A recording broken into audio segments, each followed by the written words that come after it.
আসসালামু আলাইকুম ভাই। ওয়ালাইকুম সালাম ওয়া রাহমাতুল্লাহি ওয়া বারাকাতুহু। ভাই এখানে কি কৃষি কাজ করেন? হ্যাঁ, আমার কৃষি আছে, এখানে গরু আছে, তারপরে সবজি আছে, হ্যাঁ। এইগুলো আর কি আছে? আর কলা বাগান আছে, আম বাগান আছে। মাশাআল্লাহ মাশাআল্লাহ, তাহলে অনেক পরিশ্রম করতে হয়। পরিশ্রম ছাড়া তো কিছু তো হয় না। পরিশ্রম করি ওই পরিমাণ টাকা পান? হ্যাঁ, মোটামুটি ইনশাআল্লাহ পাই। ইনশাআল্লাহ আলহামদুলিল্লাহ।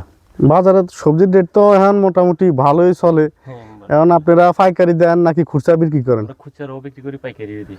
পাইকারি দিলে তো তেমন দাম পান না, খুচরা যেভাবে মাল পান। যখন বাড়ি যায় অথবা তখন পাইকারি দিবেন তো, মানে কম থাকলে আমরা খুচরা বিক্রি করি। এখন মানে আপনাকে মালটা যে সময় বেশি হয় ওই সময় আপনারা ওইটা পাইকারি দেন, আর যে সময় একটু কম থাকে ওই সময় এটা খুচরা বিক্রি করেন। খুচরা বিক্রি। পাইকারি দিলে তো এটা মধ্যসুক্তভোগী যারা, ওদের লাভ বেশি, আপনারা একটু কম ইয়া পান, পাইকারি ইন্টারেস্ট পান, পাইকারের এর লাভ বেশি। লাভ বেশি। ধন্যবাদ ভাই, আপনার সাথে কথা বলে ভালো অনেক লাগলো। ভালো লাগলো। ধন্যবাদ, ভালো থাকবেন।